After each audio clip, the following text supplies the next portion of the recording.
Welcome in to the Dynasty Mafia podcast. I am your host, Antonio Denisi. With me, as always, Eric Denisi and Keenan Jimajich. How are we tonight, fellas? Doing good. How you guys doing? Doing great. How about you, Antonio? I am fantastic. Thank you. Recording on this Wednesday night, is it? Hump day? Hump day. Hump day. Halfway through the week. Yeah, we're getting there. We're getting through it. Very excited to record another episode. Episode number 8 for us. Too excited to talk. And extremely excited, actually, because I don't know about you guys. I've been watching Fresh Prince of Bel-Air because it sounds like they might be having another series coming back. Have you guys heard about that at all? Yeah, this better not be that Lizzie McGuire thing, because Lizzie McGuire had a rumor as well saying that they were going to come back, and I was so excited, and that never came true. But and I'm a big Fresh Prince of Bel-Air fan over here. Will Smith does a great job in that show, and hopefully we see them come back with that show. It won't be as good as the original, obviously, and they never are. Yeah, reboots never are, and it's crazy too. So I guess this fan, I don't know if you guys saw the trailer last year, but I guess this fan made a trailer of as if Fresh Prince of Bel-Air was a drama, and Will Smith, I guess, loved it and has been trying to work on something ever since. So now they're trying to get it picked up with studios, Netflix, HBO, someone like that. It's on HBO Max right now, so that's obviously the best choice, probably. We'll see with that, but I'm really excited. I don't know about the cast, but yeah, I hope it's the same cast. That'd be sweet. But it sounds awesome. I didn't even hear about it until today when you told me. So yeah, I just read the article. I think it just came up this morning. So I don't know much more, but that got me into looking up some old Fresh Prince. With that though, that's actually all I got for excitement. You guys got anything exciting? Yeah, I just want to mention with this whole COVID thing, I'm really pleased with how the NHL and NBA have done. I've enjoyed a lot of the sports that are going on right now. Even golf. Golf has been pretty entertaining as well. I don't know if you guys caught any of the games. Any golf 5 overtimes, 7 overtimes between both games. Yeah, that's crazy. The reaction after Tampa scored, it was the Tampa Columbus game. You would think there was fans in the stands. I guess it's a bright light. I guess if the NFL doesn't have any fans, hopefully they're able to put on a show just like the NBA, golf, and NHL have. Yeah, it's definitely making me want NFL even more, just like watching a different sport. So I keep counting down every single day, but every day we count down, summer's gone. We get Also, today is the season starts 1 month from today. at least the Sunday season. I'm not counting the Thursday game. That's good news. We've been getting there. I feel like I just said 82 days back in June. It just feels like yesterday. We really are flying. So hopefully the month does come quicker. The month leads into, obviously, our draft season for the upcoming year, which is going to be exciting to talk about. We obviously have our division previews. We started last week. We're going to continue that this week with the AFC and the NFC North. We'll get to that in a minute. Just some little news. Nobody excuse me. I don't think there's any crazy more opt-outs coming through or any COVID. If anybody getting diagnosed with COVID, that's anything major. So besides that point, Sean McDermott got extended head coach of the Buffalo Bills. He'll be there through 2025. I think that's about enough for news and notes, right? We don't have too much we missed. Well, there's a George Kittle report. I don't know if you guys saw today. Better be good. Well, there's rumors that he's signing a 6-year. So this 49ers Twitter account, they're verified. It's not like the actual team site. I was gonna say you better vet that. Yeah, they said 49ers will announce a 6-year, $94.8 million contract extension. And then George Kittle actually quote tweeted it and says, "Y'all believe everything you read on the internet, huh?" So I guess maybe the deal's not done, but maybe they're getting close because there's a couple other reports that are saying that he's going to be the highest paid tight end in league history very soon. So Yeah, they're going to have to. Yeah, I wouldn't be surprised at all. They need to. They need him. I hope he sits out. No, don't say that. I just picked up Jordan Reed in a couple leagues. So. No. Oh yeah, I'm looking at it right now. The 49ers web zone. Yeah, I don't know who those guys are or not. Yeah, announcing it on Friday, huh? We'll see. We'll see what happens on Friday. Episode should be out. But hey, we broke the news before anyone else. Besides, if this happens, so fortune tellers. Yeah. All right, good enough. So we're gonna jump right into it this week. Getting right into our division previews here. So we're gonna start it off with the defending AFC North champion Baltimore Ravens. They were a league best 14-2 last season. So we got to witness greatness, guys. I mean, Lamar Jackson did something that the league hasn't seen. Over 1,200 rushing yards, over 3,000 passing yards, 36 touchdowns through the air, over 40 touchdowns total. It was crazy what he did. You know, most teams, if you had him, you were in the championship game. You know, hopefully you lucked it out and were able to win that championship game. But, I mean, it was just amazing to watch. That's kind of all I can say. Yeah, I think me and Eric are a little different with Lamar. I'm staying away from Lamar just because I think the teams are finally going to catch up on him, and I don't think he's going to have that great of a year like he did last year. So I have Lamar Jackson in one league, and I've been shopping him, trying to trade him before the season starts, trying to get the most I can out of him. Because if he has a down year, you're not going to get that value again. But I know Eric's a little different than me. I think, right, Eric? Oh yeah, I love Lamar. I'm trying to grab him wherever I can. Well, come talk to me. Where you got him? We're not in the same. We're not in that league. I think he's gonna be. I think, like I said before, it's gonna be more of the same there. I think he's gonna be fantastic. Maybe not 1,200 yards, but I would not be surprised if he hit 1,000 again. And I think his passing is going to be a little bit better. The whole passing game as a whole is going to be better. With Hollywood Brown is going to be fully healthy. He's hopefully going to be implemented more into that offense. Mark Andrews is going to be able to open it up more, especially with them getting rid of Hayden Hurst. And that running game is just going to be insane with J.K. Dobbins and Mark Andrews. So, and Justice Hill. Yeah, Justice Hill. That's the thing that scares me about the Ravens, fantasy-wise, is that three-headed monster they have in that backfield. With Lamar Jackson being a running quarterback, and they obviously are going to have design runs for Lamar, are these guys going to get the ball enough? Like, I mean, obviously you're going to draft J.K. Dobbins in the Dynasty League because he's a rookie. His age, obviously, I believe is 23 or whatever. Not a lot of miles on his body. And his potential. When it comes to Mark Andrews and Justice Hill, I'm staying away from him. I know if I have Andrews or Justice Hill, I'm trying to trade him to someone that has who drafted J.K. Dobbins. Try to grab a couple extra draft picks for next year, or maybe or you upgrade at a tight end position or a wide receiver position if you can. What do you guys think on that?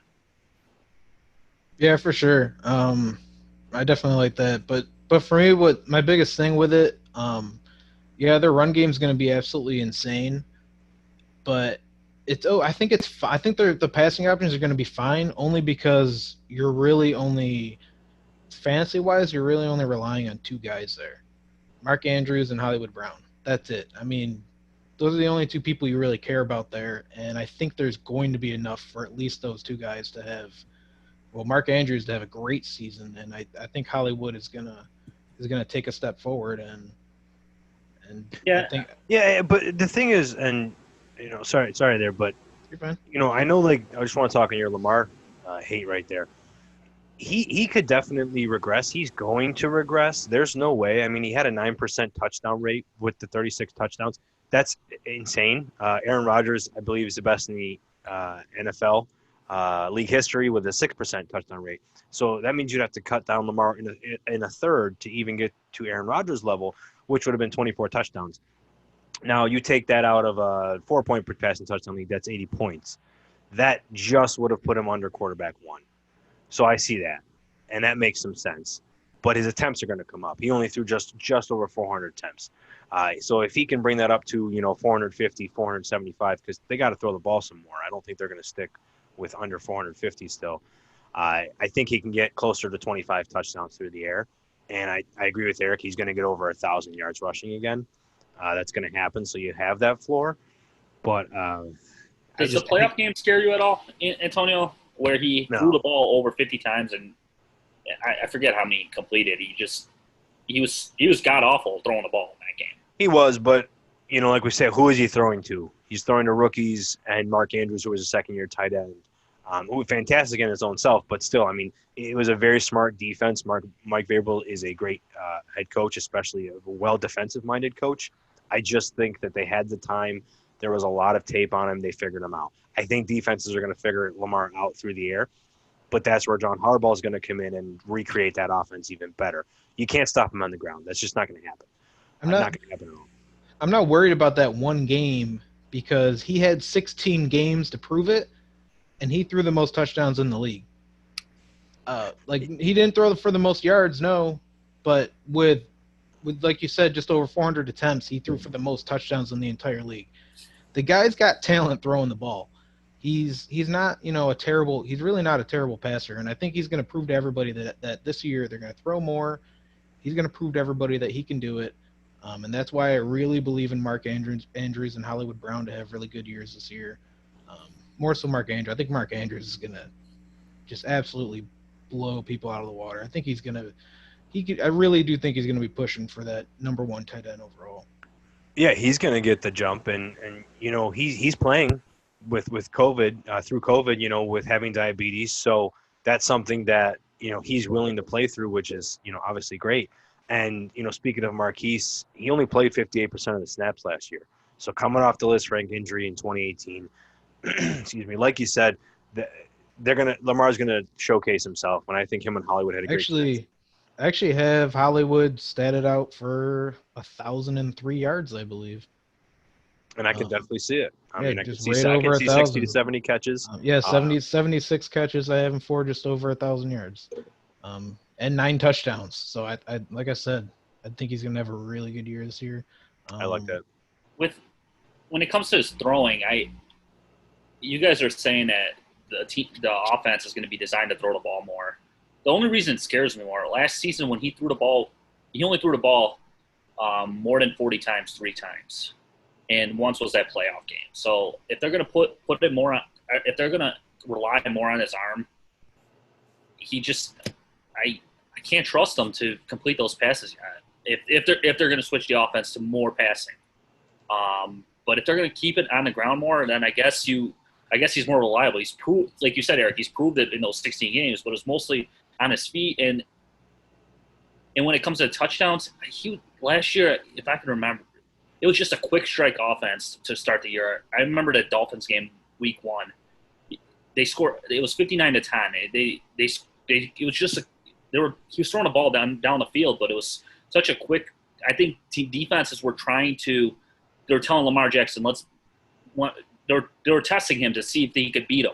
And now that they know that he can throw the ball, 30 yards, 40 yards on the field, the defense is going to adjust and kind of shut that quick scoring offense down. So they're going to cause them to make those passes underneath more. Does that make sense? True, but it makes sense, but that's going to cause them to run more plays, which is going to cause them to throw the ball more. You got to complete them. No, that's the thing. That's what I'm saying. That if they're going to throw the ball more, he's got to complete them. And that's why that playoff game. Yes I always bring that playoff game up because they put the game in his arm, on his throwing, and he didn't produce. Yeah, but not every team is the Titans. Now I see, yes, if he gets to the playoffs again next year and has the same problem it doesn't produce, it's going to be a serious question. But they're building the team for that, for speed, for that deep downfield. Drafting Devin Duvernay this year, having Miles Boykin, a very big wide receiver, very fast wide receiver. Hollywood Brown we've already talked about. Mark Andrews is a fast, big tight end. I think that's what they're going to go for. And it's just going to get to a point where they're kind of like Kansas City. And it's just too many heads to cover. And that's kind of what happened last year. I think teams are going to figure them out, but they also were the most dominant team. They had so many more points than everybody else.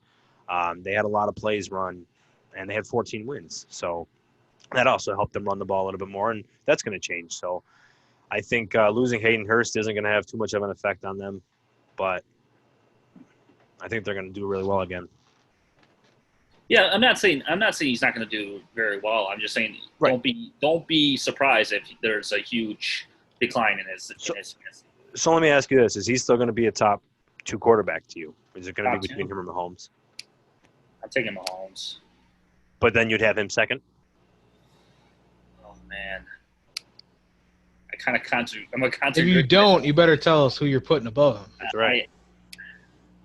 I mean, the only one I could think of is potentially Dak, but I still wouldn't do I'm not a Dak guy. No, it would have to be Deshaun Watson or Russell. Or Watson. Yeah, I mean, if it's a redraft league, I'd rather take Russell Wilson.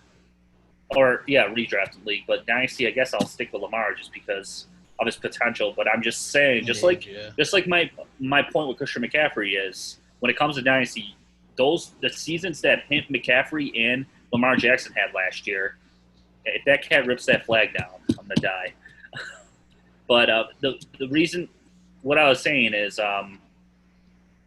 the seasons that McCaffrey and Lamar Jackson had last year this is where you're going to be able to get someone to overpay for those players because of how great the season that they had. And that's my whole thing about it is if you can get someone to trade for either of those players, overpay for them, awesome, because next year you might not be able to get the same value you're getting this year. Absolutely. Yeah, I can definitely hear that, and I've had that same thought process with McCaffrey and the leagues where I have either Lamar or him, and you're right. I mean, if you think they can't do better, and it's just tough to think. We live in a world of we want to keep seeing the good things be great, right? Like, we have Lamar. We want to see Lamar do it again. We know Lamar can do it again, and we think he can do it again, right? But we also have to come back to real life and say, hey, well, this doesn't happen very often. Like with Mahomes and his 50 touchdowns and 5,000 yards. He did nowhere near that next season. Now, he was on pace, though, to do better than that. But 30 years where we're really going to see, 30 in him starting is where we're really going to see, does he have that 50 touchdown potential every year? Same with Lamar and his 1,000-yard rushing. I can see it right now next year in trade discussions when Lamar Jackson, if he declines. I can already tell someone's going to be like, well, he had a down year, so I don't want to pay this much, even though he's still a good player.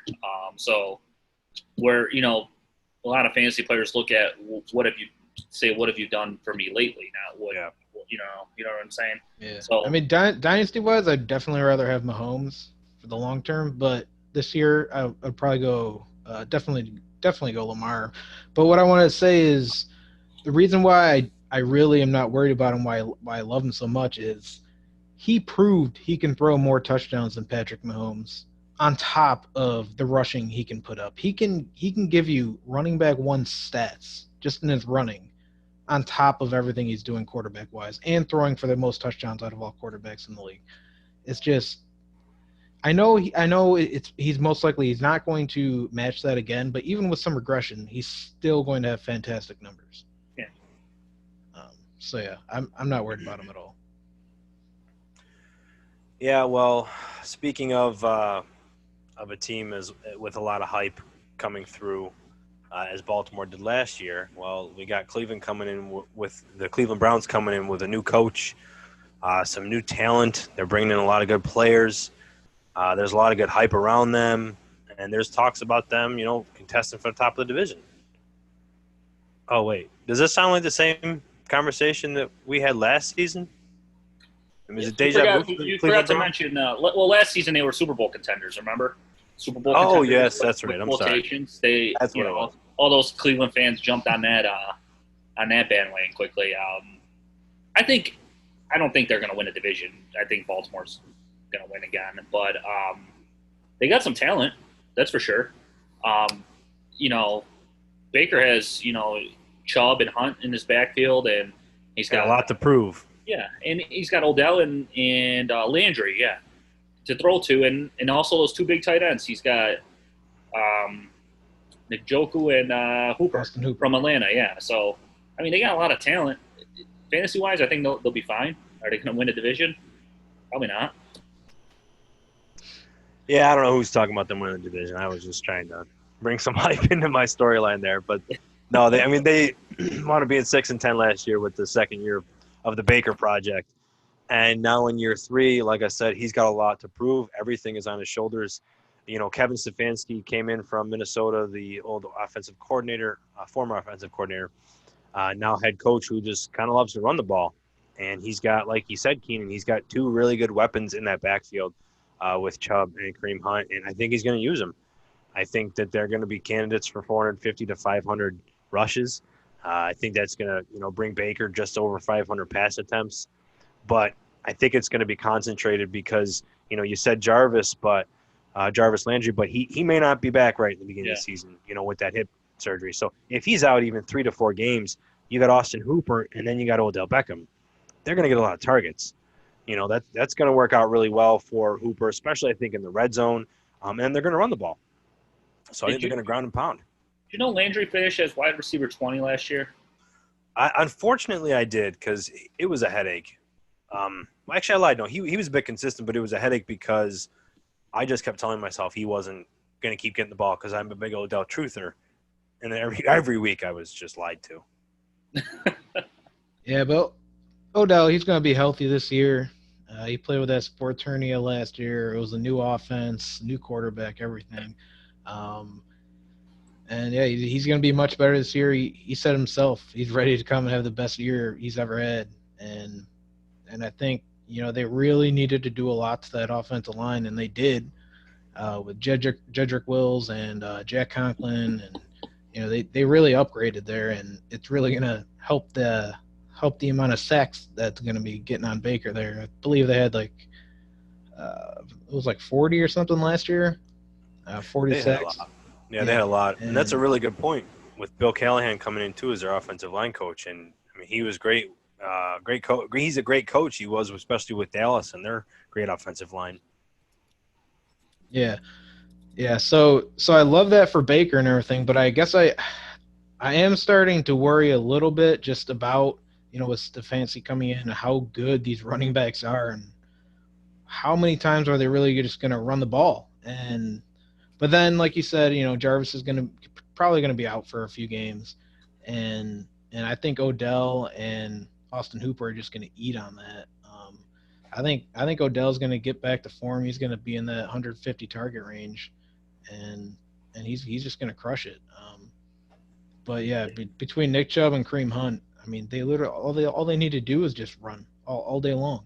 Yeah, they gave him 41 sacks last year. I definitely think if they use Chubb and Hunt more on screen plays or on draw plays or just giving him the ball and running instead of putting it on, I feel like last year Baker, all the pressure was put on Baker to throw the ball, to make plays down the field.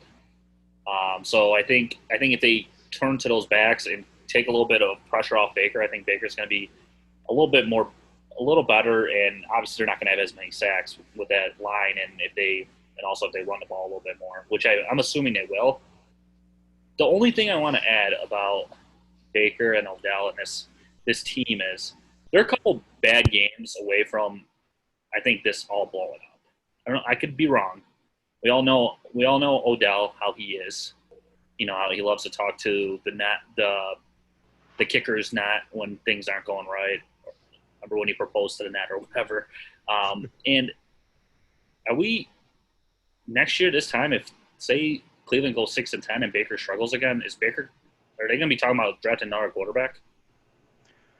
Yeah, there is a world where that team can get blown up, but at the same point, I don't know if 6-10 is enough to do that where you have to reset. I really think that they'd have to be, top 3, top 5 worst teams. Maybe 6-10 can do that. What if they finish fourth in their division? What if the Bengals jump them this year, which is very possible? It's very. I mean, all 4 of these teams can have 7 or 8 wins at least, and be very competitive. I don't. I personally have a tough time seeing if Baker struggles again that they get rid of him. I think Stefanski picked that job for a reason. I mean, obviously it's a head coaching job and he wants it, but Baker Mayfield is a good quarterback. He's just got some struggles, and Freddie Kitchens just sucked so bad. It was just really rough to watch those games. Yeah, and I think I agree with you, Keenan, that they're going to protect him more. They're going to protect their asset, which is Baker Mayfield, and he's going to get everybody the ball the way they need to, and if not, they're just going to hand it off. And like I said, ground and pound. Yeah, it's going to be so much better there. Getting rid of Freddie Kitchens is what they needed to do. It's just like the Jared Goff and Jeff Fisher situation. Everyone thought Jared Goff was the biggest bust. I mean, some people still do believe that, but I mean, everyone thought he was just absolute garbage, and then the next year McVay comes in and he just lights it up. I really do think we can see Baker light it up again and get close to the potentially over 30 touchdowns this year, and yeah, I just close to that. Yeah, and they're going to cater to him. That's exactly, just like you were talking about, was McVay helped cater to Goff around his system. McVay's system came in and he's able to make all the players that are in there adhere to how the quarterback wants it to be, and that's what I think Stefanski's going to do, is cater a lot to how Minnesota runs their offense, and I think that's what Baker's going to want to do because he loves the tight end. That's like we said in Oklahoma. He had Mark Andrews. He loved to throw to the tight end. Now you got Austin Hooper. He's a big tight end. He's going to really help you in the red zone. One last point I want to bring up. Baker has thrown 49 touchdowns in the last 2 years. 17 of those have gone to tight ends. Who the hell have been the Cleveland Brown tight ends for the last 2 years that you guys can tell me besides David Njoku, right? There's actually 7 of them that Baker Mayfield has thrown to. That tells you how many – or I'm sorry, that tells you how much Baker Mayfield loves the tight end. I don't think it's a coincidence Harrison Bryant got drafted this year. He was actually a lot of people's number 1 or 2 tight end. He just, had some off-field issues or injury issues, I'm sorry. So I think they're going to run a lot of 12 personnel with him and Austin Hooper. Like I said, I think Austin Hooper has a chance for a lot of touchdowns. I think Baker can do it well. I still think Austin Hooper's numbers go down from 100%. His yards will go down. Atlanta to Cleveland. I think if you're looking at drafting Austin Hooper, you're not going to get the same numbers as he had last year with Matty Ice throwing him the ball. That's definitely something. I think.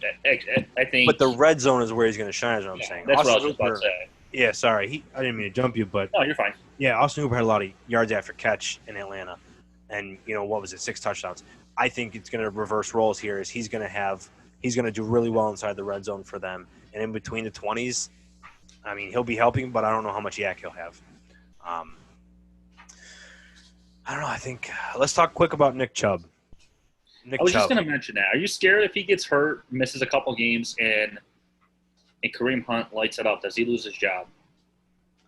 No. You think he just slides right back in 100%. RB1? Okay. I think he's. I'm with you. I was just reading an article earlier today where a writer said that he has potential losing his job if there's an injury. I think he's a better runner than Kareem Hunt, straight up. I think he's the best runner. Him and Zeke are the 2 best pure runners in the NFL. He's amazing. I think Kareem's more of a wide receiver, honestly. But I think Kareem's going to be more of the receiving threat there out of the 2 backs. I really don't think Chubb's going to get that much work in the passing game this year, but I think he's going to be a threat for getting over 1,400 yards and double-digit touchdowns again. So, and I think his, what was it, negative 14 yards on the goal line or something like that. I think that's going to change a little bit this year. Are we not going to see him touch the ball on the goal line, though? Well, why would you say that? Yeah, well, he just hasn't proved that he can. I mean, I guess they got a better offensive line this year, so I guess he might touch the ball. I mean, they might give him the ball, but. Well, see, it's funny that you make that statement because I was looking that up because everybody knows that big statement that's been going around that he doesn't do that. That he can't do in the red zone. Well, like we've talked about before, 7 of those did come against the Bills. So 7 of them? Really 7 of them came against That's the crazy. Bills. So can you really count 7 of them when it came just against one team? No. So I'm not saying remove it. That's more coaching, I think, than Kareem Hunt. Well, it's a great – the Bills had the great team. They have great defense, and it's just they read it, and, Freddie Kitchen sucks. But the big thing too about that is, so out of the other, I think it was actually 17 carries for negative 15 yards, right? So you take away the other, he had 10 of them. He had 3 touchdowns out of the 10 of those. You know, and I don't think that's a horrible rate at all. And I think that it's something that they're going to keep giving him the ball 100% in the red zone, especially in the 5. Sorry, all these carries were inside the 5. But also you have to remember, if that line stinks, what are you going to do if you were hit right at the line of scrimmage and you're going backwards? You know, there's only so much you can do. So yeah. I think that's all we're going to hit it on there. And speaking of so much that you can do. Before we move on, I just want to say, I think we all agree that Freddie Kitchen sucks. Does Freddie Kitchen suck? Do we feel bad for Evan Ingram? Is he a tight ends coach in New York? I was just about to ask where he – tight ends coach in New York. Yes, he is. No, I don't feel bad for him. He doesn't have much impact on Evan Ingram's game. Good. He's not calling the plays, you know. Yeah, I'm not too worried. No, that might be Jason Garrett. So they're doing great over there. Yeah. Anyways, let's move on to the Cincinnati Bengals. The team was probably some of the most hype, I'd say, in the offseason, going from 2-14, having number one overall pick, getting Joe Burrow, the lights on fire last season at LSU, putting up the best collegiate season we've ever seen by a quarterback. He's going to come into the NFL this year and probably put up 55 touchdowns and 7,000 yards, right? 55 touchdowns. Man, if that happens, Adam Schmidt's going to get a knock on the door for not trading me that pick in the last draft. Yeah, we're going to have a big resurgence here of the Cincinnati Bengals, but in all seriousness, they're doing a lot of revamping this season. So I think that with Joe Burrow coming in, drafting wide receiver T. Higgins, getting some offensive linemen back, he got A.J. Green back. There's a lot of good things coming for Cincinnati, huh? They got Tyler Boyd. They got Joe Mixon. Have you ever seen a 2-14 team have this much talent on their team? No, it's kind of crazy, to be honest with you. It's actually very crazy. Well, again, it's all speculation. It's all resting on Joe Burrow, becoming that quarterback everyone's expecting to be right off the bat. Yeah. Which I gotta say though, this has to be one of the best situations a rookie quarterback has ever walked into. I absolutely agree. His wide receiving core, he has one of the best running backs in the league. I believe Joe Mixon is one of the best running backs in the league. They've upgraded the offensive line. His tight ends are iffy, whatever. With that receiving core, you don't even need a tight end. But it just, who can you think off the top of your head that's come into a better wide receiving core? I mostly say that because there's reports out of camp saying A.J. Green's looking like his old self. Yeah. He's looking like he's good to go. If he can stay healthy, in the 3 wide receiver sets, they're running A.J. Green, Tyler Boyd, and T. Higgins. And T. Higgins is supposed to, he replicates his game from A.J. Green. So you might have 2 A.J. Greens on the field, and it's going to be dangerous. 2 A.J. Greens. They have probably one of the scariest, on paper, wide receiving core. They also have John Ross, who's their fourth guy. The only thing that scares me about Joe Burrow – I'm sorry? Hashtag third-year breakout. Yeah. The only thing that scares me about Joe Burrow is – and a lot of these young quarterbacks have used tight ends. We just talked about Baker Mayfield, how many touchdowns he's thrown to a tight ends. And Lamar Jackson, he loves his tight ends down the middle of the field. Who's the tight end in Cincinnati? Probably going to be C.J. Uzomah. Yes. Or, I feel like the tight end for these young quarterbacks has become like a little blanket in the middle of the field for these guys. That's the only thing that scares me about the offense is they don't have a tight end there. And if, Lamar Jackson and Baker Mayfield, they've been very successful with tight ends in the middle of the field because it's a lot, obviously in the NFL, it's a lot harder to make those passes down the sidelines where you could just, middle of the field's a lot easier. I just think, I hope Joe Burrow can hit these guys on the outside and John Ross in the slot. I wish they had a better tight end option for him. That's about it on the offensive side of the ball. I think they have a good offensive line. I don't. Oh yeah, they're gonna get their. They do. They got Cordy Glenn. You got Jonah Williams just coming in from the draft. They signed Xavier Suapolo. Billy Price is on the line. I mean, they got a lot of good things. All the pieces are there besides the tight end position. That's the only thing that scares me about. Which I'm loving it for Joe Mixon. Just his past 2 years, he's had over 1,000 yards every year he's been in the league. He's been good. He got hurt a couple times. So underrated, and I'm one of those people that every year I feel like one of you come up to me and say, "Do you want Joe Mixon?" Every year I say no. And you're gonna regret it this year. Every year I say no. Yeah, he's so underrated. Last year, man, he was fun. And there's no one behind Joe Mixon either. All they got there is Gio Bernard. He's 28 years old, turning 29, so he's getting up there. And he's not a threat to him at all for any attempts. So I'm not worried about it. I think he's going to have a fantastic year. He's most likely he's pushing for potentially a top 5 running back, depending on what kind of work he's going to get in the. Let me be clear. When I say no that I don't want Joe Mixon, it's the accent. Excuse me. You're gonna have to cut that out, Anthony. It's the asking price. Holy shit, the asking price you two have that kills me.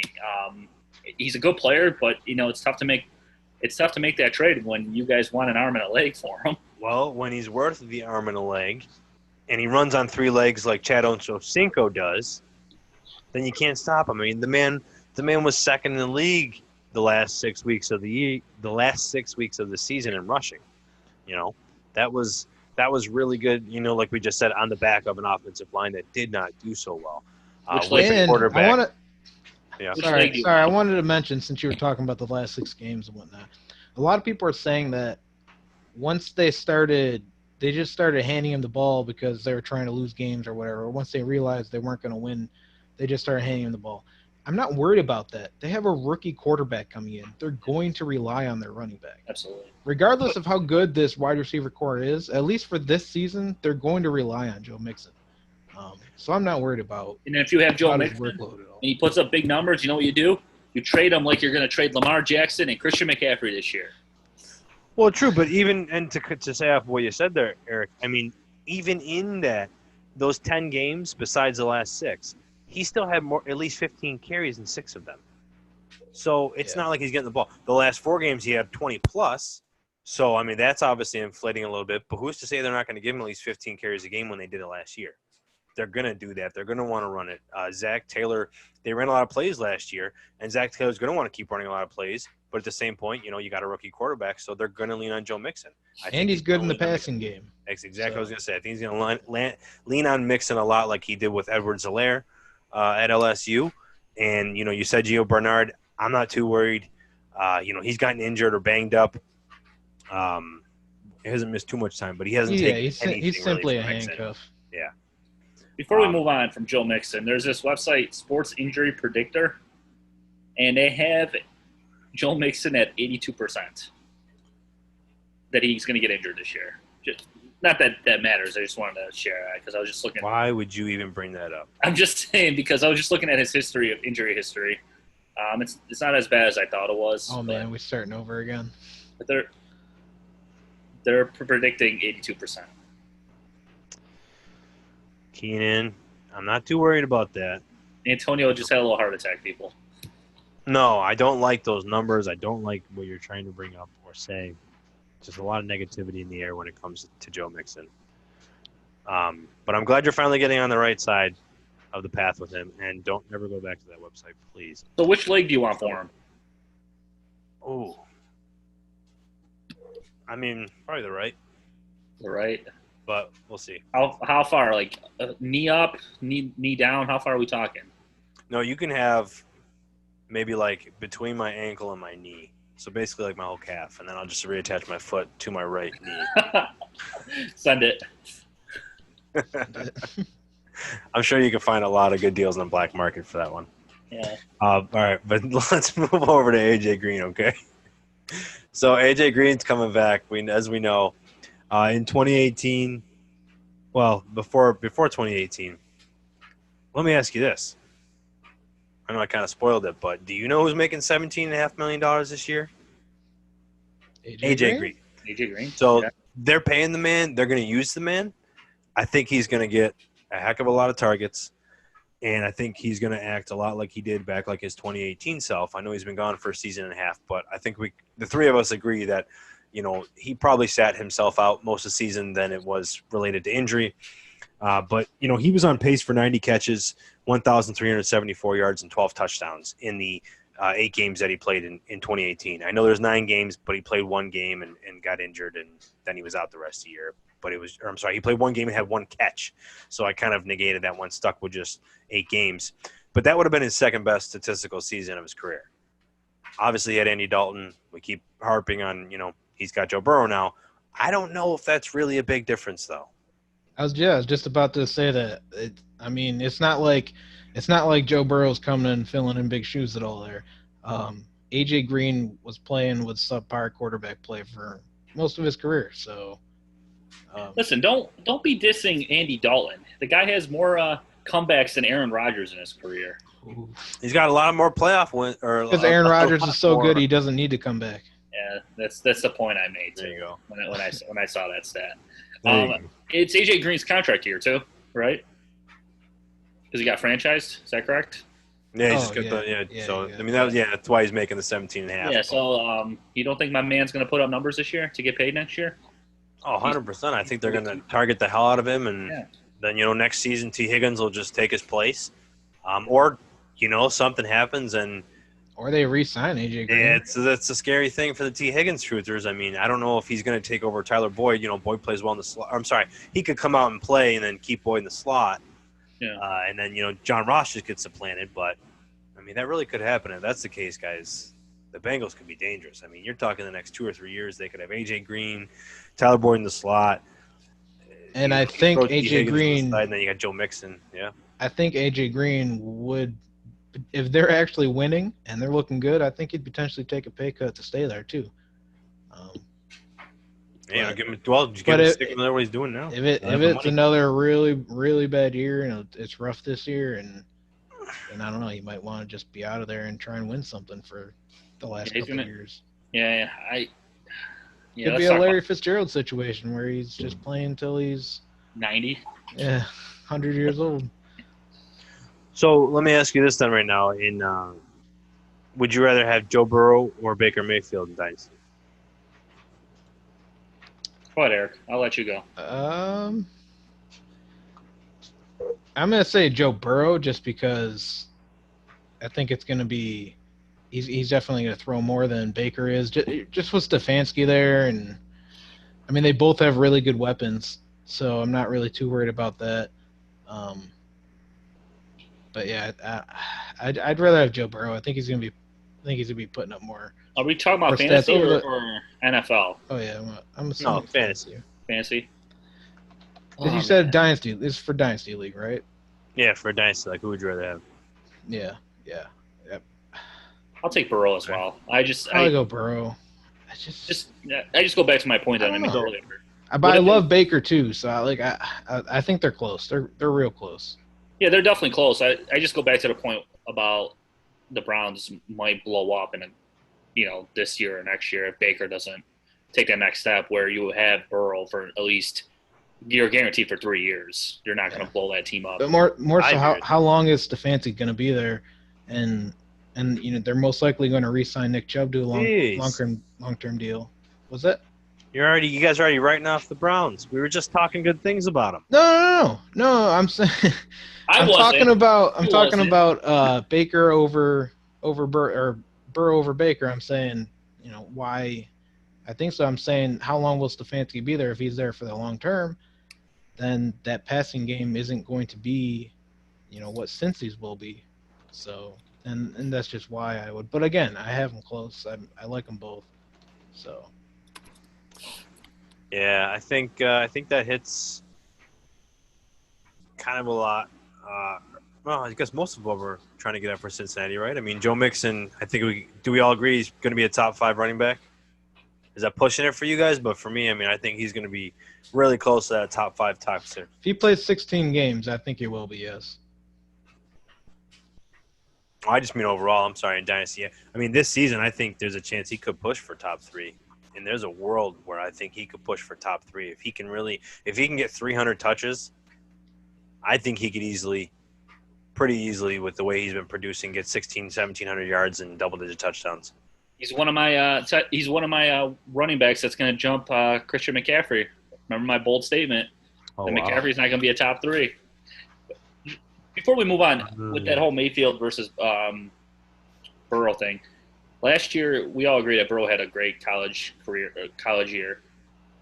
Have we ever seen Baker play to that level that Burrow played last year, college or NFL? Well, nobody's ever seen anybody play the level Burrow did in college. Yeah, so that's why I'd rather have Burrow. I just wanted to add that point. You didn't even give us an answer. No, I didn't. What was it? It's probably Burrow. Oh, okay. All right. Well, he doesn't want to be different today. I really want to be. I really think like my heart tells me it should be Baker. There's more upside in that Cincy offense. There just really is. That's the thing. It is upside. I think Baker's capped. You were kind of saying it. The Bengals are going to throw the ball. There's a chance. There's a shot that Joe Burrow throws that ball 600 times this year. Yeah, I mean Baker's still going to be good. It's not a knock on Baker. It's just there's more upside for Burrow there. With, like you said, how many attempts they're potentially going to have, and that wide receiving core that he has. He would be the one I would choose over the two. Yeah. If he has 600 attempts, man, we're going crazy here on Cincinnati people. But if he has 600 attempts, does that take away from Joe Mixon? No, no, because he's good in the passing game. He's great in the passing game. Joe Mixon's great in the passing game. They'll run over there. I mean, they ran 1,050 last year. They're going to be just fine. They'll be just fine. I think they're going to rely on. I don't think he's going to throw that much. I think they're going to rely on Mixon a little bit more. All right, let's move on to our next team. Well, we will, but yeah, and I'm not saying it's a lock that he's going to. I think that's what there's a shot that they will do that. Yeah. It's more on Pittsburgh Steelers.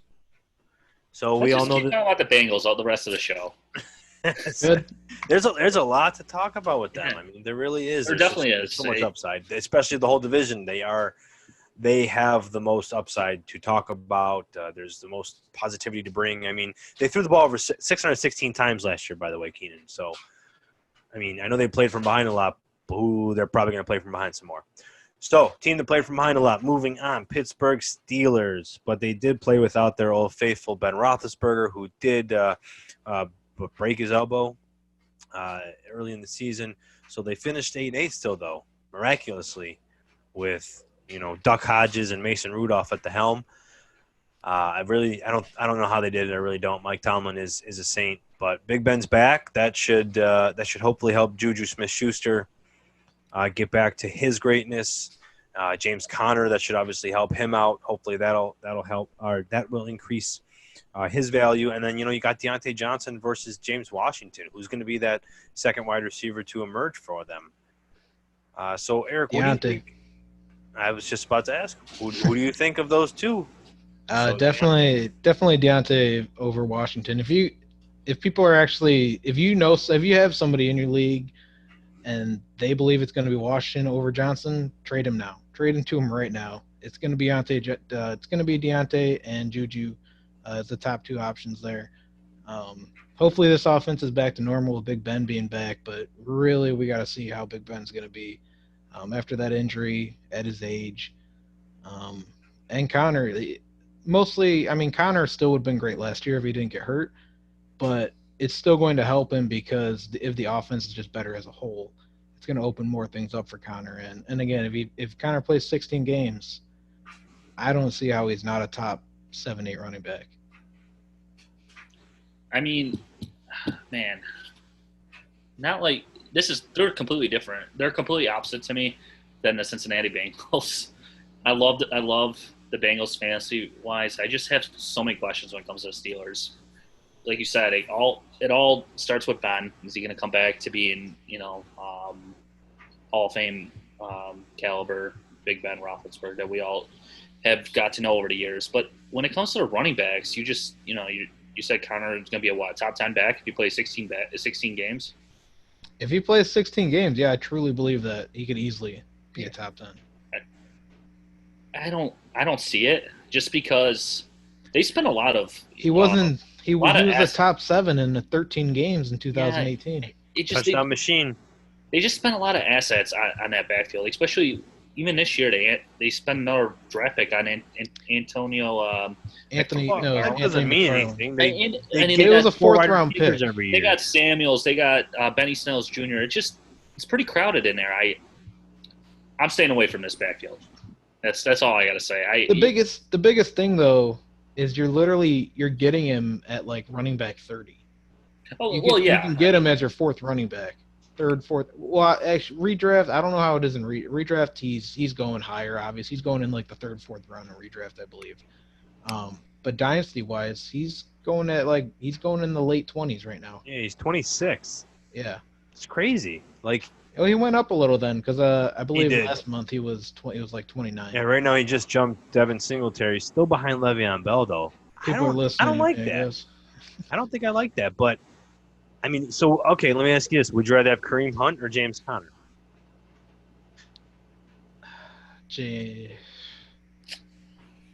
Oh man, This year, 100% James Conner.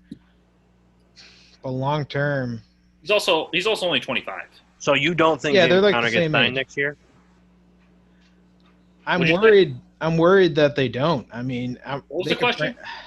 He's asking if I think James Conner will be signed next year. I don't think he will. That's where my point was coming. They've already proven they don't want to pay their running backs long term. If they didn't get a deal done with Le'Veon Bell, the only thing is Connor's obviously not going to be getting Le'Veon Bell money. Exactly. It was team So- friendly. Or not necessarily team friendly, but if they can come to something. But if he pops off for a great year, he's going to want a big contract.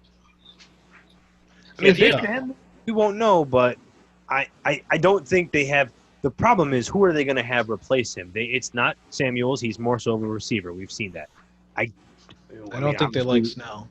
No, they don't really like Snell too much. And obviously we have to see what McFarland brings to the table. But if he's not the guy, which I am betting against that because you're expecting Connor to do well, then, who's it going to be? And then they might have Big Ben leaving. You're right. Like you said, there's so many questions in the air. But the one certainty that I can give to everybody right now is Juju Smith-Schuster. All of you crazy people hopping off the Juju train, please come back on. There's a lot of room. No, don't. After you traded into me, though. Yes. Now, Or the me. reason I say Or this, get out of here. The reason I say this, in the very limited time that he played, he still had 552 yards, people. He did fantastic with how horrible that true duck of Hodges was throwing him the ball, and then whatever Mason Rudolph is.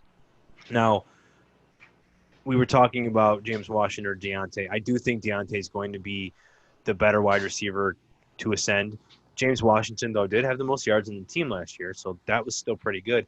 I think all three of them are going to get some targets because of, lack of tight end ability with Vance McDonald never really jumping up. They got Eric Ebron. That's true. They do have Ebron. They did bring him in, who's really going to help in the red zone, which I guess will bring a negative. Let me ask you now. We'll back to Connor, sorry, but that should bring a negative aspect to Connor too. That's going to probably mean a lot more passing in the red zone, which could mean less touchdowns for Connor, rushing wise. Even when you're used to that, 12 he had 2 years ago. So that could be interesting. That might affect him a little bit. We'll see. Yeah. We'll see how that goes. Forgot about Eric Ebron a little bit. Yeah, I'm not. I know. There's not much here to talk about the Pittsburgh Steelers. Honestly, I'm not. So Besides Juju, I'm staying away from everyone. now for Juju, would you give a 21 first? Yes. A 21 give- first Yes. for Juju, 100%. Now would you give 2 first? Yeah. Would you throw a third round back? I don't think Mike Tomlin's going to mess up on his next quarterback pick. I think they're going to get somebody good. I'm not You can't worried say about that. him. You know how hard it is to get a quarterback, though. I know, but like he's already messed up a couple times. And Yeah. I do think Juju's shown, though, that he's able to elevate a quarterback as well. So if you can get someone – a lot of people, they don't realize Juju got hurt last year. It's not like he missed 4 games, I believe it was. So and who knows if he was playing how hard in the other ones. exactly. And yeah, it was just a tough year for the team overall. It's just super interesting because the community as a whole. From what was it? Juju was going near top 5 last year, or top 7 with some dynasty leagues. I'm sorry, he's still up there. He's still 6. He's 7 right now. Yeah.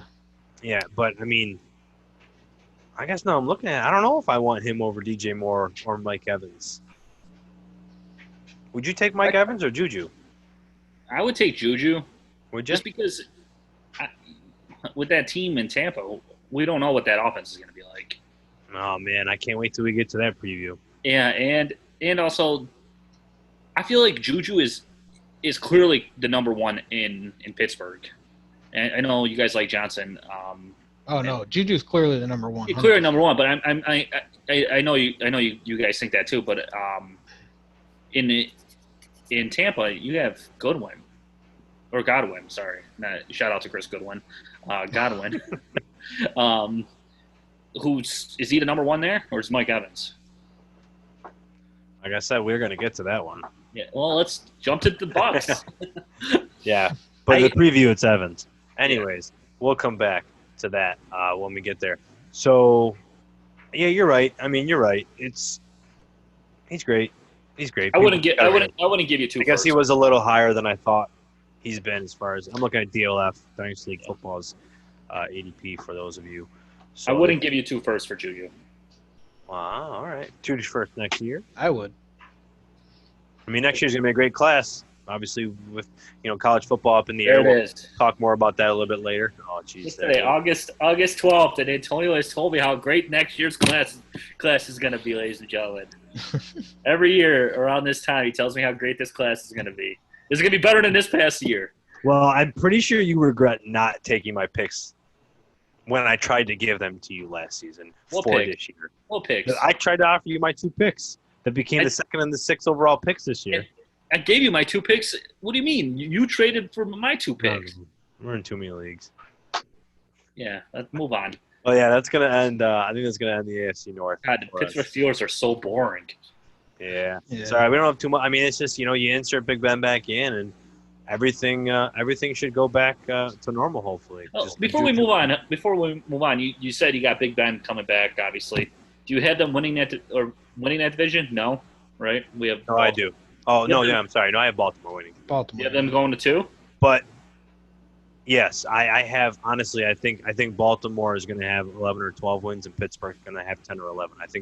I think there's a chance that Pittsburgh could tie Baltimore, or be that first seed. But I think ultimately it's going to be Baltimore and Pittsburgh, but it's going to be real close. Yeah, with Pittsburgh going 8-8 last year, I mean, even a crippled Big Ben is gonna be better than what they had last year. So. And then we all had the Bengals jumping the Browns, right? I don't know. It's just so tough. It's actually a really good division now. I guess it depends how the Browns fare there, but I think the Browns are going to be pretty good. So. Well, there's a chance the Browns and Cincinnati could both have under 6 wins again. They both could do that, and then Pittsburgh and Baltimore does great, but those division battles will be real tough. So there's a lot of talent, but somebody's got to lose, somebody's got to win. I'm predicting right now that Cleveland Browns are broken up next year. That whole team, they're gonna be. Odell Beckham's not gonna be on that team, and people are going to talk about Baker being moved out of there. You can die on that island alone, buddy. Yep. Have fun. Right. While you do that, we're going to move on to the NFC North. So let's, like I said, let's slide over here to our second division today. It's going to be the Chicago Bears. Will start us off, finishing 8-8 last season, which was third in the division. So this is obviously another division that's going to be tough to come by when it is getting into the playoffs. The biggest addition they probably brought in would be Nick Foles. Going to bring some quarterback turmoil there, so that's a battle. No, not. He opted out. Yeah. I think there was talks about it, but I don't know if he actually did he? Yeah, he did. Oh, when was that? Pretty sure he did. Yeah, you keep looking that up. I didn't think he did yet. Now, while he checks that out, you have David Montgomery, who's coming into his second year. He should certainly have a better year. Should keep getting the ball a bit. Allen Robinson was a PPR machine. That should continue, especially with them getting rid of Taylor Gabriel. So Anthony Miller should take over that spot and hopefully step up. He did not. And he did? He didn't. No. No, he didn't. Okay, there we go. And then Cole Kmet getting drafted, the tight end, first tight end coming off. So we'll see what they can bring through. I was almost 100% sure that he was opting out. Well, now that you know Nick Foles is back in the league, let's all welcome Nick Foles back to the NFL. And so do you think that he's going to take over Mitch Trubisky? Yes. Yes, eventually I do. I don't think Trubisky's that good. That's all I got to say on that point. But fair, very fair. He had a great, was it rookie year, sophomore year maybe? Is this his fourth year in the league? It is, his fourth. He had a couple of years. Last year he struggled, and we all know that Nick Foles loves to come off the bench and take people's jobs. I mean, he didn't really take Carson Wentz's job. He just got hurt. But Nick Foles is going to be brings that veteran leadership, like you said, Antonio, into that room, and he's going to be ready to go once Nick Foles or once Mitchell Trubisky, has a bad game or two. And I think Trubisky has a short leash too. Oh yeah, I don't think Nagy's a real big fan of him. Yeah, was Nagy there when did he draft him or was Trubisky there before? It was the year after. Yeah, but I think this is gonna light the fire under Trubisky, and I think he's gonna come out and he's gonna show some good stuff. But I will say for this team as a whole, I'm not really interested in them unless they figure this out before the season starts and have their quarterback in place, because if you got a QB battle that's going on throughout the season, that's never good. I love Allen Robinson. I think Allen Robinson is one of the most underrated wide receiver ones. Mr. Overlooked. Yeah, he's phenomenal. I mean, no matter whether it's Trubisky or Foles, I think he's going to be just fine. Hopefully David Montgomery could have a little bit better of a year this year, which I do think he will. But yeah, this quarterback situation, it needs to get figured out. I still like Trubisky. I mean, I know he's not the best, but he put up some good games and he showed some potential. So he's a fantasy quarterback.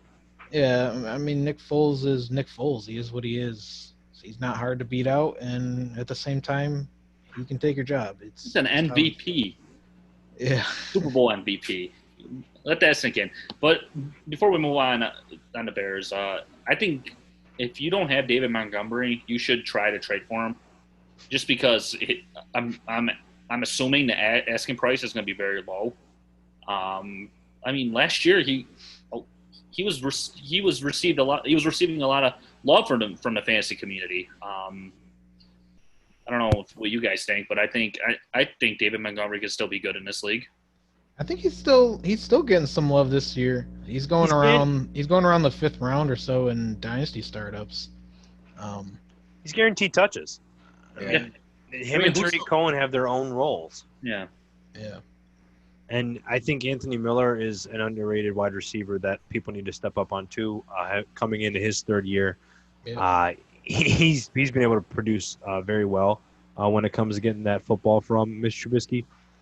He's had a good catch percentage with some pretty terrible balls coming through. He averages over 12.5 yards per catch, and he had 7 touchdowns his rookie year. The guy knows how to get into the end zone.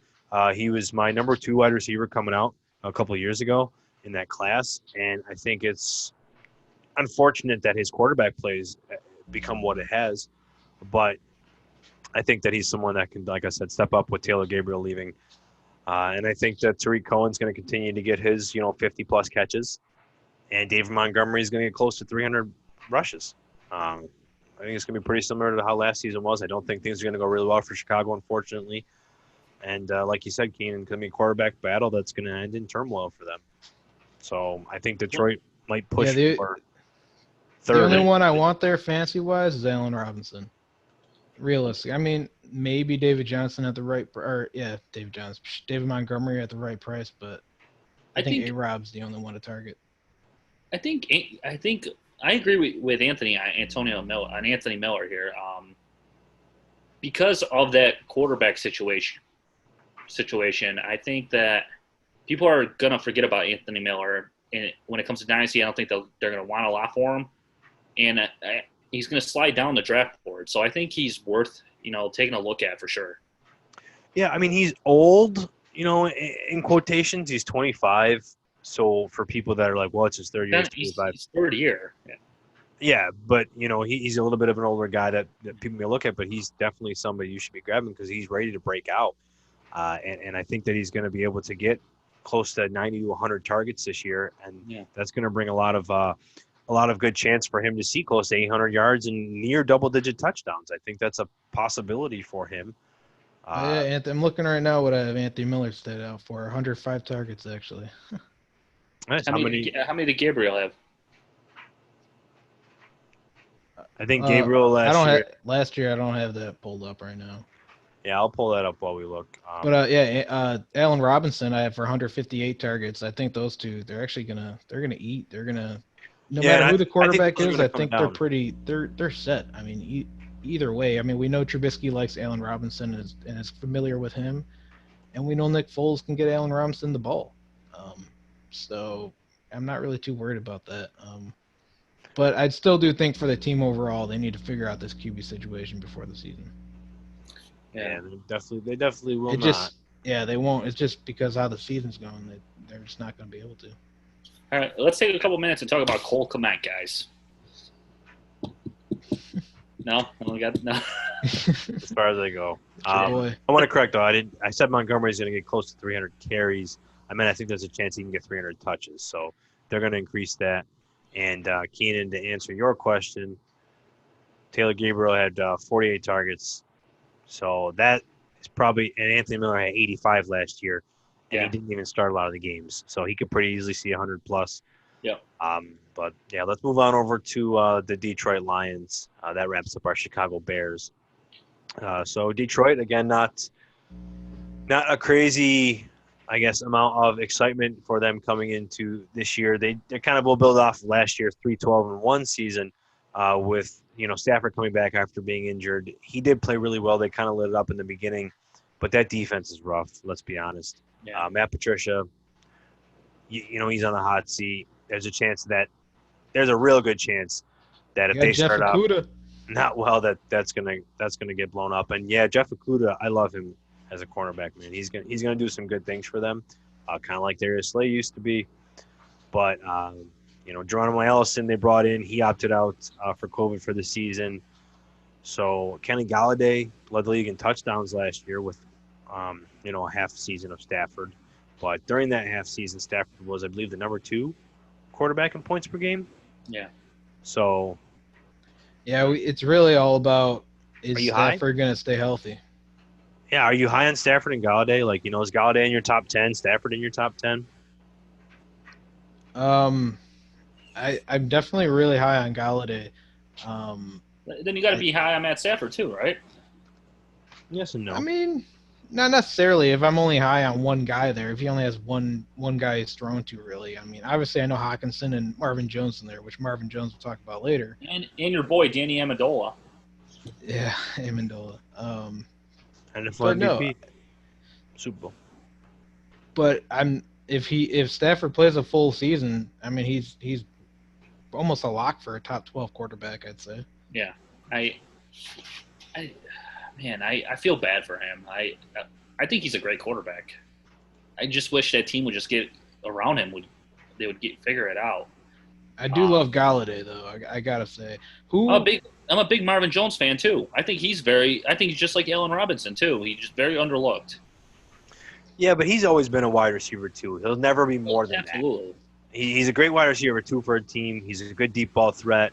But he's being drafted. He's still being drafted as a wide receiver 3 or 4.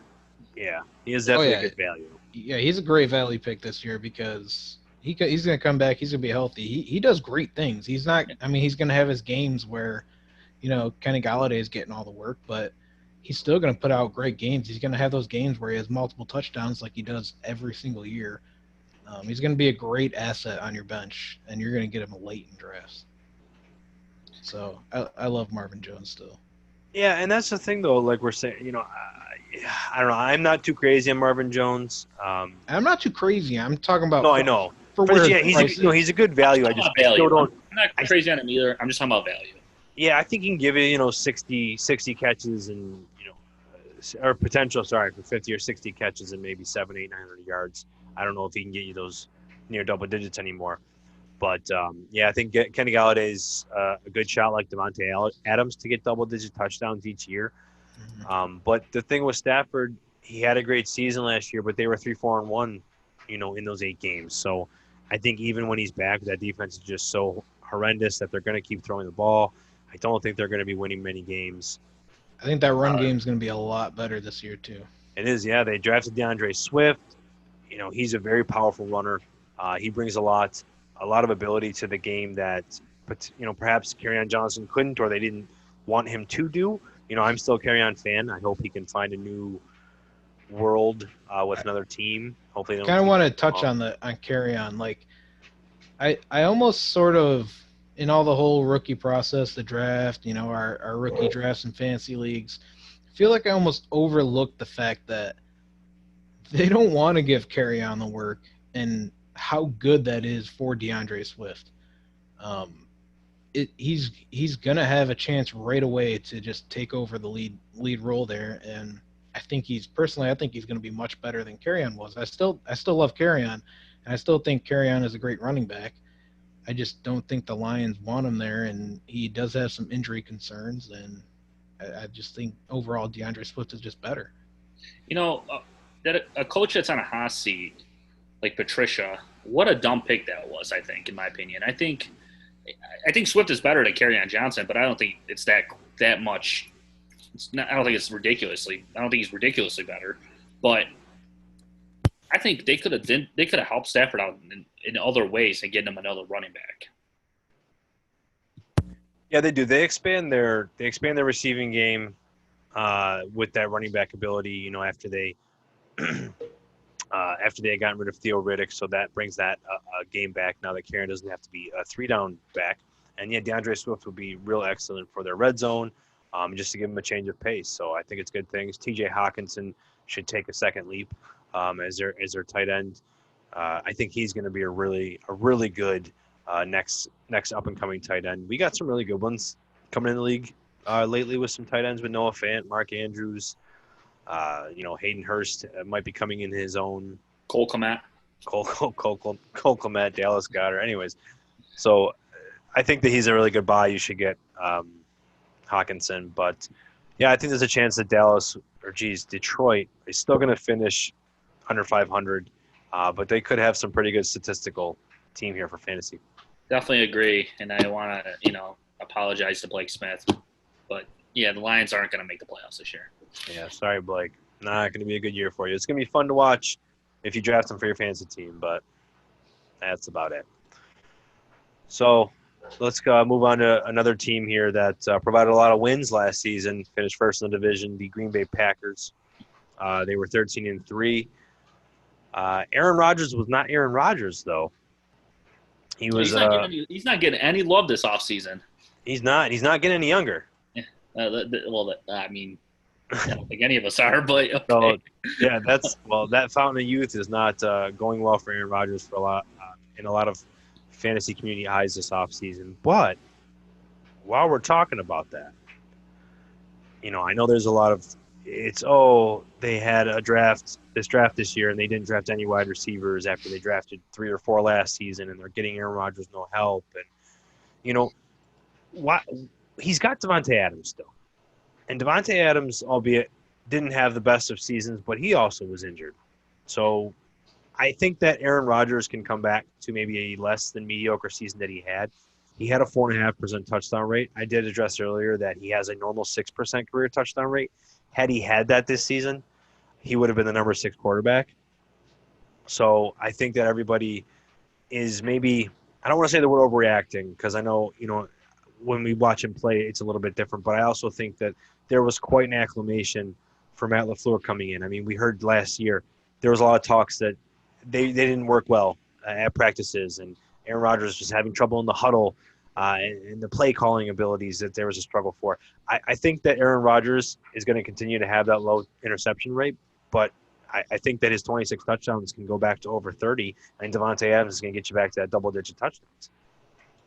What do you guys think about Aaron Rodgers?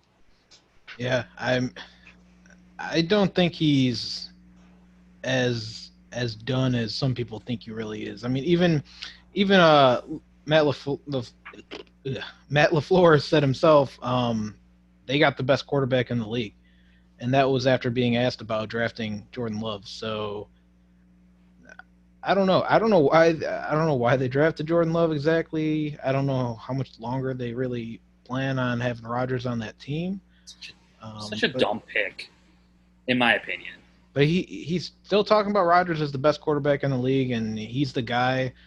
And I mean, I really do. I'm starting to think that maybe them taking Love was just more of, Rodgers' injury history, and they're just worried about that, and they've never had a guy to come in and actually step up and be able to, keep that team winning when he goes down. So was he a first-round pick?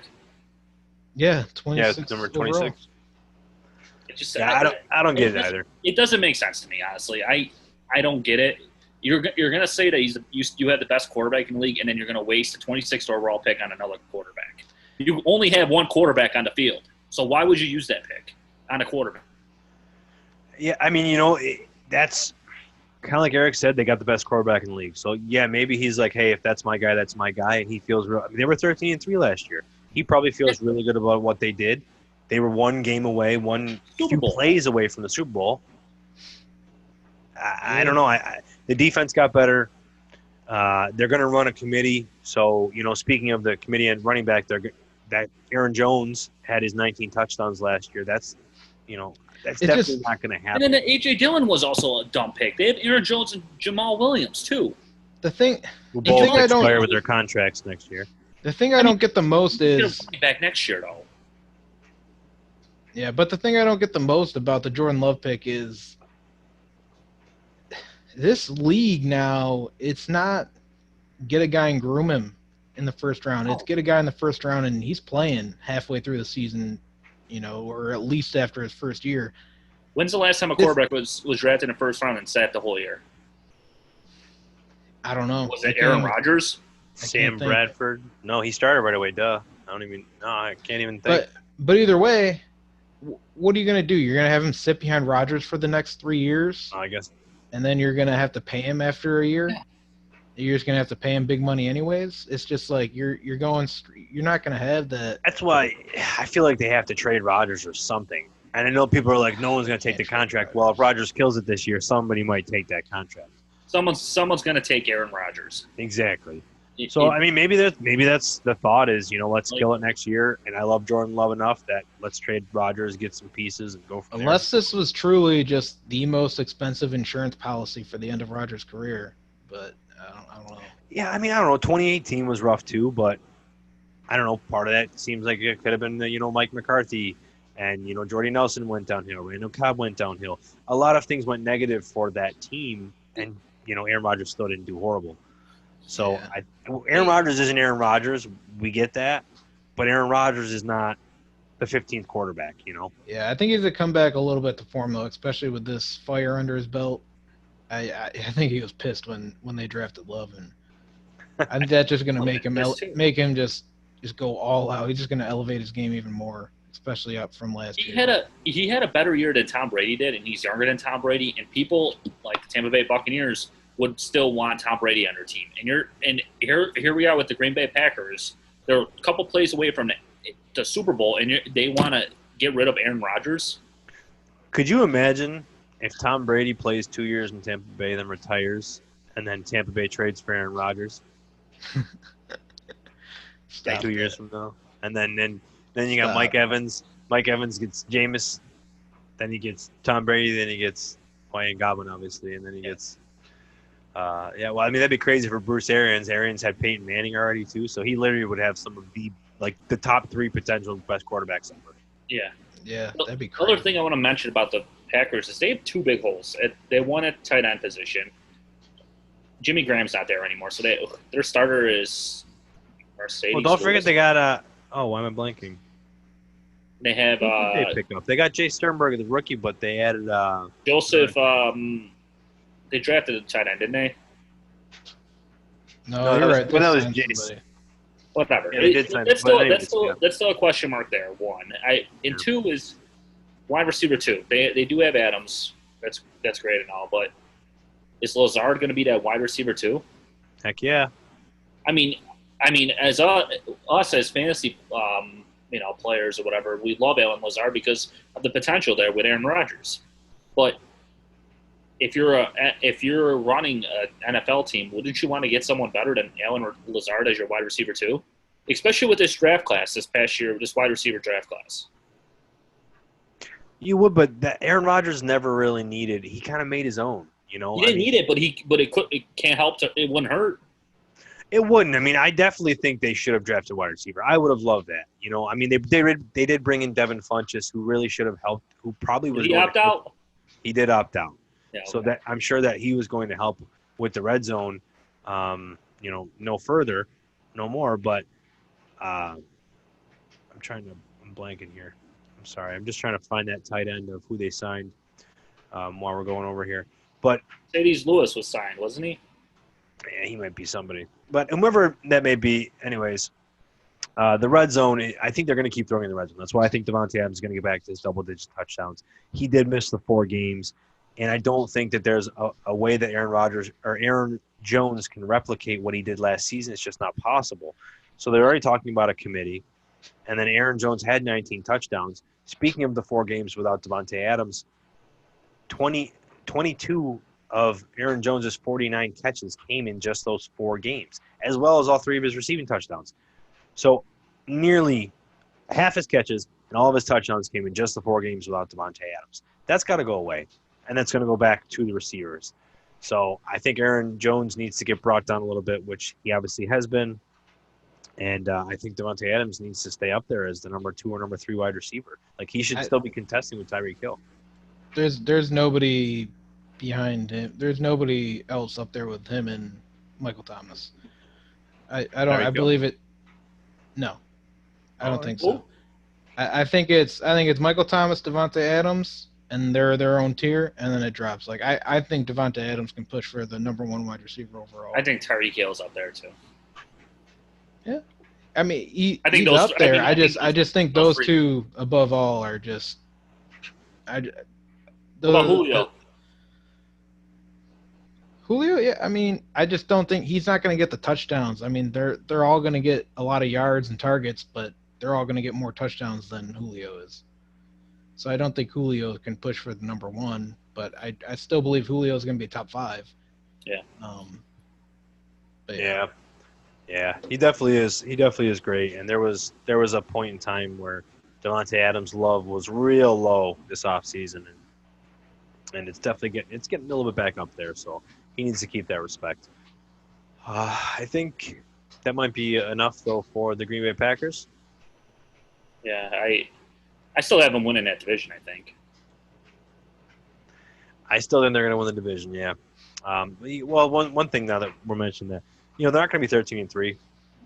They're not going to be running the ball all the time either. So I think that's going to help out Rodgers. That's going to help out the whole passing game. So I think we've beaten that dead horse. Last team, Minnesota Vikings, finished second last year, 10-6. Had some, I guess we'll call it a rocky season. Kirk Cousins trying to figure out what he's going to do with his with this offense again, and try to figure out with another offensive coordinator switching out. Kevin Stefanski going to Cleveland. Are they going to throw the ball? Are they going to run the ball? They've obviously extended Mike Zimmer, so he loves to just ground and pound. They traded away Stephon Diggs and brought in Justin Jefferson in the first round. So we're having some, worries of Dalvin Cook not showing up. No, I think the last report was that he is going to show up. Yeah, they've talked about that. We gotta see it to believe it. Yeah, I think there was something about a fine or something if he didn't show up by a certain date. And I think with training camp being pushed back, I think it's within that time period. I could be wrong, but it's true. Yeah, we'll I'm expecting Cook to come back. I think he will. If not, I think somehow they're going to get to a deal. He's going to show up no matter what. I don't think he's missing time. And the addition of Gary Kubiak as the offensive coordinator, that's where I don't know. Are they going to pass? Are they going to run? Gary Kubiak loves to throw the ball to his running backs. His running backs get the ball. So he's always been able to show that even back in his Houston days. Yeah. I'm just very excited for Dalvin Cook to have another great year, but that's where I don't know is Mike Zimmer going to take over and control that offense? They just gave him an extension too, so they Minnesota does like Mike Zimmer. I'm drafting Dalvin Cook high. He's probably my fourth running back off the board. If I'm drafting around 4. Are they going to throw the ball more, or are they going to run the ball more? I'm going to say 50-50 on that, Anthony. I think they're going to be well balanced. Just don't laugh. I think they're going to be well balanced. I think that you're going to see Cousins, throw the ball 20, 25 times a game. The only reason I say that is because they lost a big part of their offense in Stephon Diggs. Yes, they drafted Justin Jefferson. Love him. Yeah, we know. And but can they trust a rookie wide receiver to get those targets that Stephon Diggs got last year? Yes. Yeah. No. I think they can trust him to get the targets. I don't think he's going to be as good as Diggs is, or at least not right off the bat. Well, what Diggs do you want? I mean, there's years where Diggs gets 10 yards a catch. There's years where he gets 15 yards a catch. I think they've already said they're going to play him in the slot. So they already are saying he's good enough to take over where Thielen could produce really well too.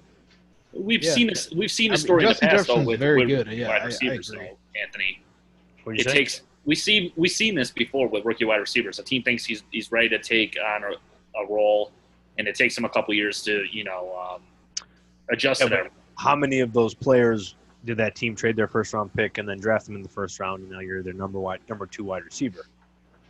It's opportunity as well, and that's where I think they threw the ball only 444 times, well, 466 if you add in, Sean Mannion's attempts on there, but they barely throw the ball. Not many teams, only 4 teams in the last 5 years have thrown the ball under 450 times. So they're going to throw that ball some more. They have to.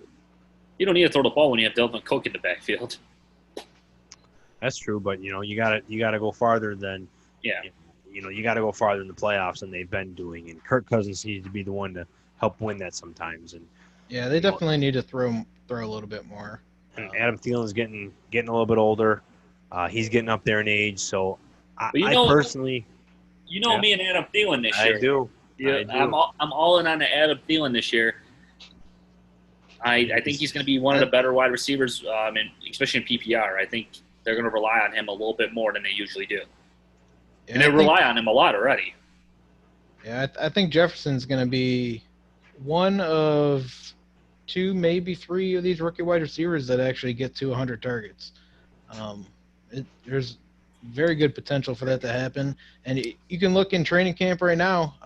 He's making really nice catches. And he's proven, and that just proves down his 96th percentile in contested catches. The guy's got great hands. And he's going to bring the ball in no matter where it is, no matter where it's going to him. And so, yeah, I mean, I agree. I'm not worried about him. He's going to be great. I just don't think he's going to come in and just be better than Stephon Diggs right away. Especially with the limited offseason, he's going to need a little bit of time to kind of. You say Justin Jefferson's going to get 200 targets this year? No, 100. At least 200. Oh, I was going to say, where are these targets coming from? No. Because Diggs only got 94 last year. I'm like, holy heck. They're throwing the ball 50 times a game. No, I say he's going to be one of 2 or 3 rookie wide receivers to reach that 100 target mark. Yeah, and they threw the ball over 600 times 2 years ago. So, I mean, that was with John DeFilippo as the coach, and then, Mike Zimmer didn't like it, so they fired him. We remember that whole nonsense that brought Kevin Stefanski in. But I think that they're not going to throw it over 600 times. But, again, you're bringing in Gary Kubiak. You're going to throw the ball. They're going to get Dalvin Cook involved. They're probably going to throw it over 500 times. Adam Thielen's going to see probably close to 30% of that target share. So yes, he is.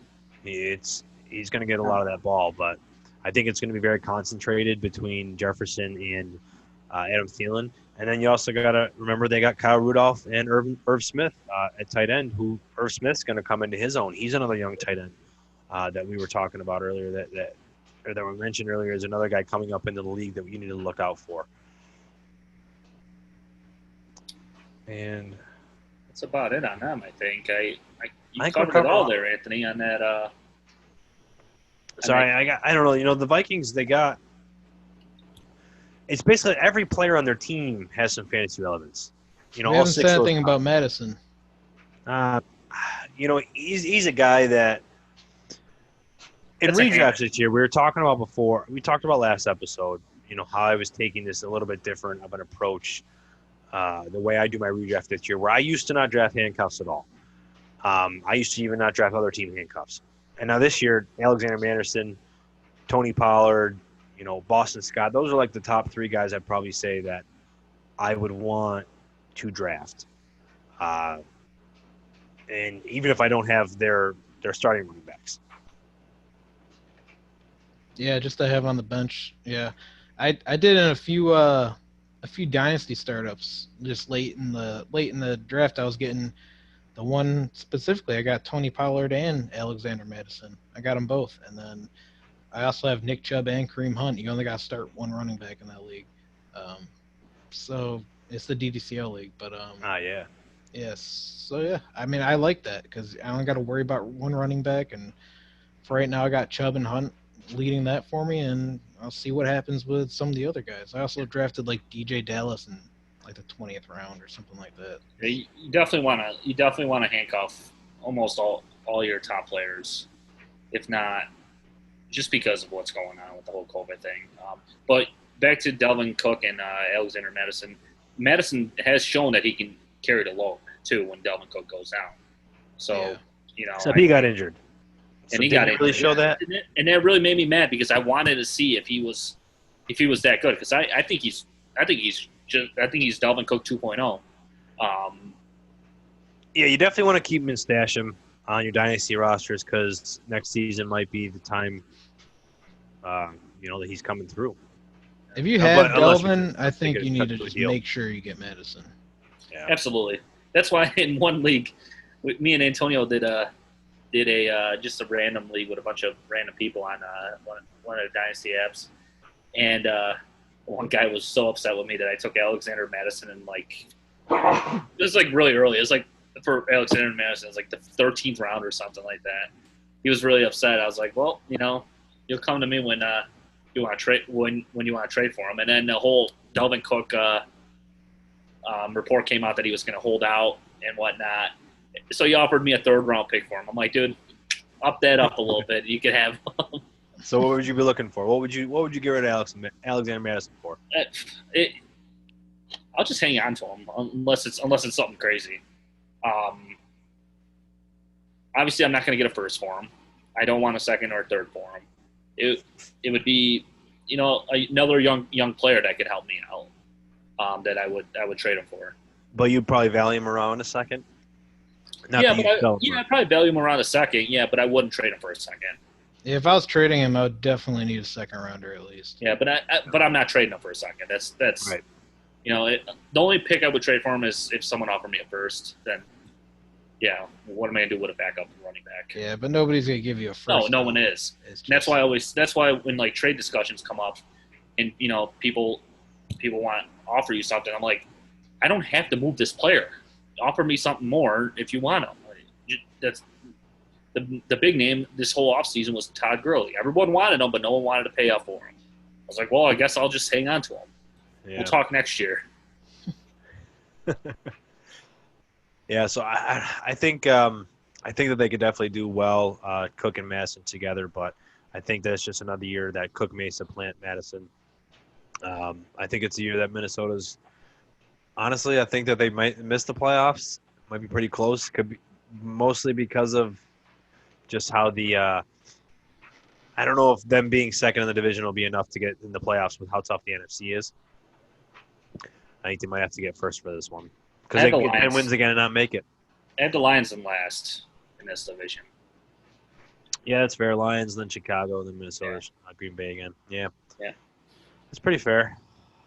Then we got any closing thoughts? That's going to wrap up our divisions for the NFC and AFC North.